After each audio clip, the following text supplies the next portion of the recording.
Rais, ni ufanisi na kuzingatia wakati, efficiency and timeliness. Haki iliyocheleweshwa ni haki iliyokataliwa. Kuna msemo kuwa kwamba just delayed is just denied, but always we go to balance also with another equal legal maxim that just shared is just barred. Hii pia lazima tuiwanishe na msemo mwingine wa sheria unaosema kwamba haki iliyoharakishwa ni pia ni kama haki iliyokataliwa. Sasa sisi kwenye katiba yetu tumetaja kabisa ibara 107 capital A ibara ndogo ya pili B kwamba katika kufanya maamuzi tusicheleweshe haki bila sababu ya kimsingi. Kwa hiyo tumezingatia mambo ambayo yanaweza kusababisha labda ikawa kuwe na uchache wa watendaji na mahakimu, kitu ambacho kwa kweli serikali imepiga hatua kubwa sana. Tumepiga hatua kubwa sana kujitosheleza kwenye idadi ya majaji na mahakimu, jao bado hatujafika, lakini kwa kweli ukiangalia ilivyokuwa huko nyuma, Mheshimiwa Rais,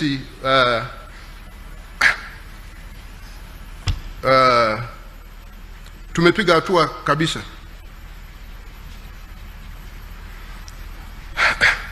Alafu tunaangalia kiwango cha utatuzi wa kesi, uwiano wa kesi zilizomalizika ikilinganishwa na kesi mpya zinazoingia, muda wa shauri, wastani wa muda unaotumika tangu kufunguliwa kwa kesi hadi kutolewa kwa hukumu.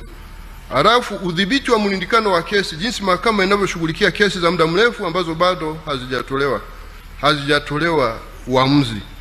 Mheshimiwa Rais, ni kuambia kwamba kwenye hili nalo tumepiga hatua, tumeiweka mfumo wetu wa ndani wa kushughulika haya. Lakini hata kauli mbiu yetu ni ile nini?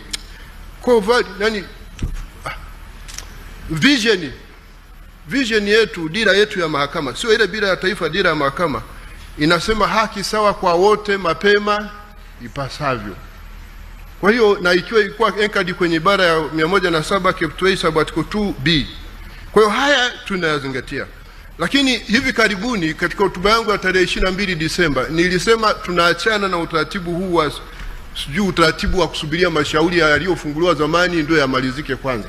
Kesi itasikilizwa kwa kadiri ya umuhimu wake na uwezo wake wa kutatulika mapema. Tulikuwa na utaratibu hapa, Mheshimiwa Rais, kwamba mahakama za mwanzo tuliwekea muda kama miezi 6 kesi iwe ndio imesikilizwa. Mahakama kuu, mahakama za wilaya mwaka mmoja, mahakama kuu miaka 2, mahakama ya rufani miaka 2. Sasa hii kulikuwa na sababu za msingi wakati huo. Kwa kweli kulikuwa na sababu za msingi. Maana kwanza hatakuwa na mahakama nchi nzima. Mahakimu wenyewe walikuwa wachache. Sasa hali ni tofauti. Tunaachana utaratibu huo. Tunataka mtu haki yake ipatikane mapema ipasavyo, isipokuwa kama kuna sababu za msingi. Sasa hii inayo baadaye ili tuletea shida, kwa sababu mtu akitaka kusikiliza kesi anasema bado kuna miezi 6. Akitaka kusikiliza anasema bado kuna miezi 12. Baadaye anakuwa mvivu, haimalizi. Inakuwa backlog. Akitaka kusikiliza anasema na miaka 2. Kwa hiyo kwa ujumla tulikuwa na timeline ya kukamilisha mashauri, other things being equal, kwa miaka 5.5. Tunaachana na hiki kitu.